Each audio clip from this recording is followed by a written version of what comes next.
है मेरे खुदा, ऐसा क्यों किया, दो दिल क्यों नहीं दिया।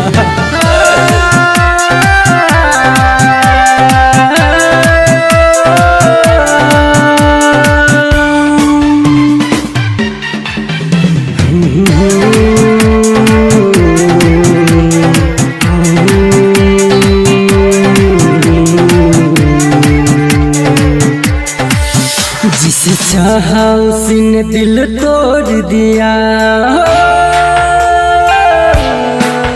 जिसे चाहा उसी ने दिल तोड़ दिया।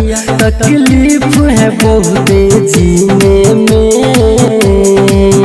अब तू ही बताए मेरे खुदा, दो दिल दिया क्यों सीने में। अब तू ही बताए मेरे खुदा, दो दिल दिया क्यों सीने में। खुशी नहीं है मेरे नसीब में, खुशी नहीं है मेरे नसीब में, तू जी भर के गम भर दे है मेरे खुदा। तू मेरे ख्वाहिशों के कम कर दे, ख्वाहिशों के कम कर दे, ख्वाहिशों के कम कर दे।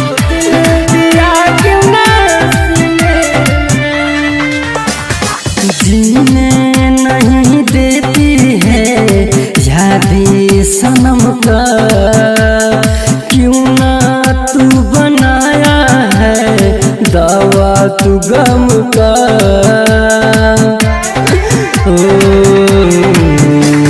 जीने नहीं देती है यादें सनम का, क्यों ना तू बनाया है दावा तू गम का। जहर भी असर करता ही नहीं, अब मौत भी आती न पीने से। अब तू ही बताए मेरे खुदा, दो दिल दिया क्यों न सीने में। अब तू ही बताए मेरे खुदा, दो दिल दिया क्यों न सीने में। प्यार की तरफ दिखाया नहीं जाता, प्यार की तरफ दिखाया नहीं जाता, दिल में लगी आग बुझाया नहीं जाता। लाख जुदाई हो मगर, लाख जुदाई हो मगर, जिंदगी से पहले प्यार को भुलाया नहीं जाता, भुलाया नहीं जाता। टूटा हुआ दिल मेरा है ना काम के, कोई तो बता दे जाओ मेरी जान से।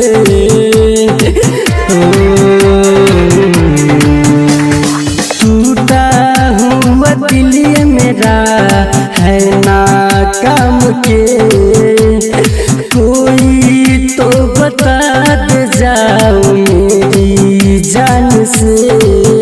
राइटर रंजन चंदन अभिनाश तारे गिनते हैं दीने में।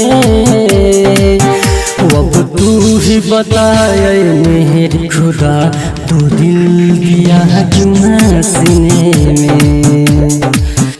अब तू ही बताए मेरे खुदा, दो दिल दिया क्यों सीने में।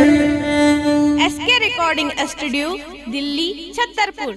Mobile number 9910 27 77 39।